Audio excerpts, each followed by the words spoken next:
साध संगत जी प्यार से कहना। धन निरंकार जी, स्वागत है आप सभी का आपके ही चैनल पर। आज मैं आप सभी के लिए एक बहुत खूबसूरत साखी लेकर आई हूँ। तो चलिए आज की साखी सुनते हैं। साध संगत जी, विमला जी की बहू प्रोमिला ने अपने पति से कहा कि ये पिताजी ने कैसी वसीयत बनाई है। ज़मीनें मकान कुछ भी पूरी तरह से हमारा नहीं है, सभी में ही माँ हिस्सेदार है। जब तक माँ जिंदा है तब तक कुछ भी हमारा नहीं। विमला जी के बेटे सुनील ने अपनी पत्नी की ये बात सुनते हुए कहा कि मैं भी यही सोच रहा था कि माँ को तो पिताजी के जाने के बाद उनकी पेंशन भी मिलती रहेगी। ये बात जानते हुए भी पिताजी ने ऐसी वसीयत क्यों बनाई, मैं खुद परेशान हूँ। सुनील ने चिंता व्यक्त करते हुए कहा। साध संगत जी, अमरनाथ जी को गए अभी 1 महीना भी नहीं हुआ था कि उनके बेटे और बहू ने अपना असली चेहरा दिखा दिया। विमला जी कुछ बोलती नहीं थी, पर वो सब समझ रही थी कि अचानक से बच्चों का व्यवहार कैसे बदल गया। विमला जी मन ही मन ईश्वर को धन्यवाद देती और कहती कि अच्छा हुआ कि सुनील के पिताजी अपने जीते जी अपनी सारी जिम्मेदारियां निभा गई।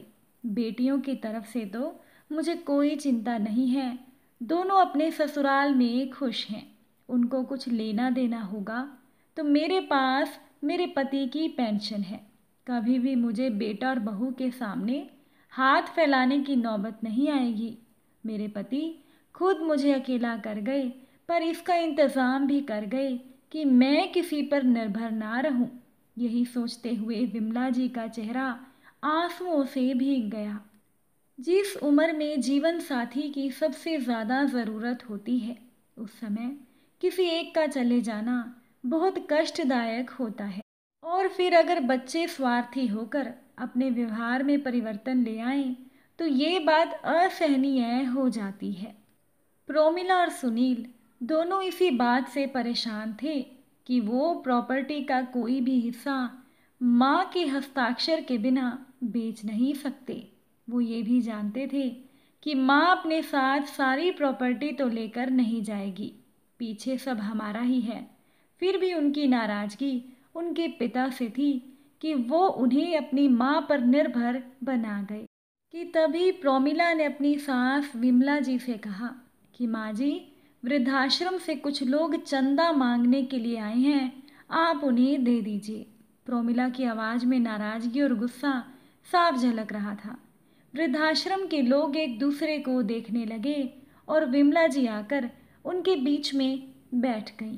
वृद्धाश्रम से आए लोगों ने विमला जी से कहा कि बहन जी, अमरनाथ जी एक नेक और व्यवहार कुशल समाज सेवक थे। वो अपने कर्मों से हमारी संस्था को इस मुकाम पर ले आए हैं कि हमें किसी से भी चंदा लेने की ज़रूरत ही नहीं। हमारी संस्था में जो भी कार्यक्रम होते हैं उससे इतना पैसा तो आ जाता है कि हमारी संस्था के बेसहारा बुजुर्गों का जीवन यापन आराम से हो जाए। आपकी बहू ने हमारी पूरी बात सुने बिना ही आपको आवाज़ लगा दी। वृद्धाश्रम का एक व्यक्ति विमला जी से कहने लगा।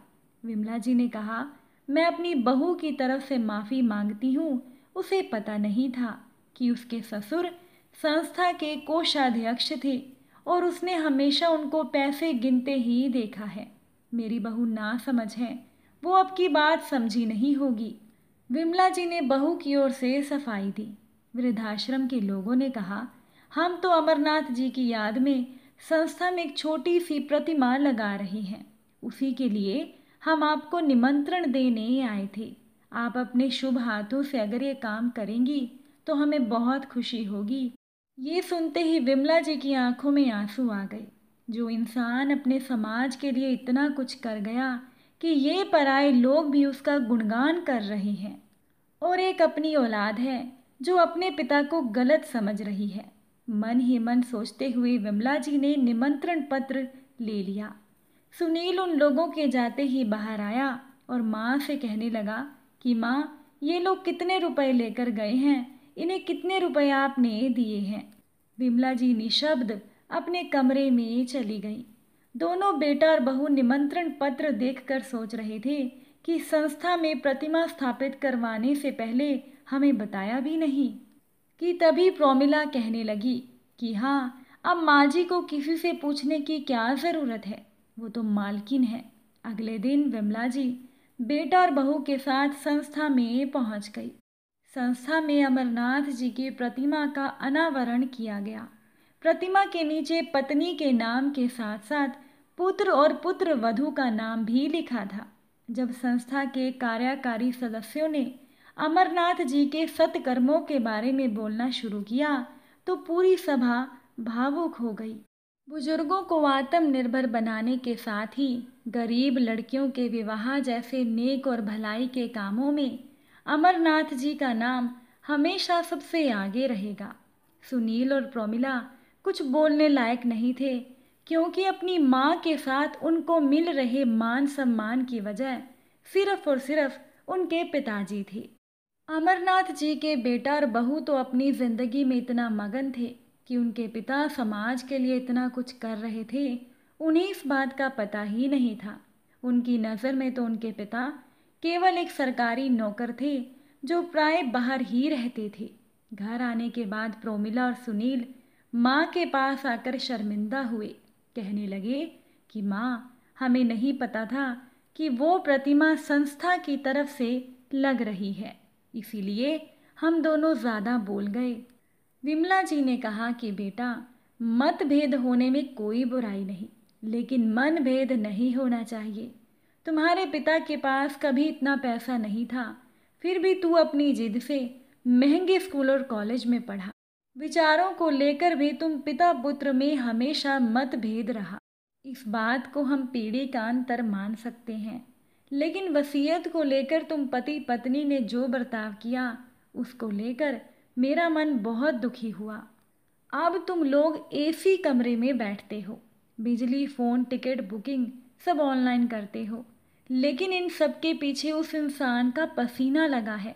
घंटों लाइन में खड़े रहकर उस इंसान ने एक एक पैसा बचाया है। छोटी सी नौकरी से बच्चों को पढ़ाना लिखाना, शादियां करना इतना आसान नहीं। ना जाने उन्होंने अपनी कितनी इच्छाओं को मारकर तुम लोगों की इच्छाएं पूरी की।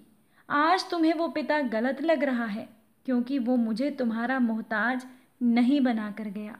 बेटा, कमी तुझ में थी जो तू जीते जी अपने पिता का विश्वास ही नहीं जीत पाया। हम माँ बहनों में से कोई भी तुझ पर निर्भर नहीं, ये बात क्या कम है। कोई कर्जा तेरे पिता तेरे लिए नहीं छोड़ गए। अरे वो आदमी तो अपनी संस्था को भी आत्मनिर्भर बनाकर गया है। विमला जी हाफते हाफते बैठ गई। प्रोमिला दौड़कर अपनी सास के लिए पानी ले आई और सुनील कहने लगा कि बस कीजिए माँ, हमें अपनी गलती का एहसास हो गया है, अब बस कीजिए, वरना आपकी तबीयत खराब हो जाएगी। सुनील शर्मिंदगी से बोला। विमला जी ने कहा, अच्छा ही तो है, मर जाऊंगी तो सब कुछ तेरा हो जाएगा। मुझ पर निर्भरता ही तुझे अखर रही है, समझ नहीं आता। हमारे ज़माने में हमें माँ के पैरों में स्वर्ग तो पिता में अपनी दुनिया नज़र आती थी, और आज की पीढ़ी को तो केवल बुजुर्ग बोझ ही नज़र आते हैं। जब बचपन में माँ का पल्लू पकड़ पकड़ कर सारा दिन घूमता था, गहरी नींद में से भी उठाकर पानी तो मेरे हाथ से ही पीता था, तब वो निर्भरता सही थी। और आज एक हस्ताक्षर लेने की निर्भरता तुझे परेशान कर रही है, जबकि तू अच्छे से जानता है कि मैंने आज तक तुझे किसी भी चीज़ के लिए मना नहीं किया है। ना ही तेरी बहनों की कोई जिम्मेदारी तुझ पर है, और ना ही तेरी बहनों को कोई लालच है। आखिर किस बात का डर तुझे खा रहा है। सुनील माँ के पैरों में गिर गया और कहने लगा, आज उस संस्था में जाकर मुझे समझ में आ गया कि मेरे पिताजी क्या थे। आज जो उनके बारे में सुना, तब मुझे समझ में आया कि इंसान की असली कमाई क्या है, और इंसान मरकर भी कैसे लोगों के दिल में जीवित रहता है। अब तुम्हारा ये बेटा तुम्हें कभी शर्मिंदा नहीं करेगा, अपने पिता के पद चिन्हों पर चलने की कोशिश करेगा। सुनील के आंसू विमला जी के पैरों में गिरते ही माँ का हृदय द्रवित हो गया, और माँ ने बेटे को अपने सीने से लगा लिया। और उस दिन से सुनील का व्यवहार अपनी माँ के लिए पूरी तरह से बदल गया। अब वो अपनी माँ का सम्मान करने लगा और अब उसे अपने पिता की असली वसीयत का मतलब समझ आया। साथ संगत जी, आज की साखी आपको कैसी लगी कमेंट करके ज़रूर बताइएगा। और अगर ये साखी आपको अच्छी लगी हो तो वीडियो को लाइक भी ज़रूर कीजिएगा। फिर मुलाकात होगी आप सभी से एक नई साखी के साथ। साध संगत जी, प्यार से कहना, धन निरंकार जी।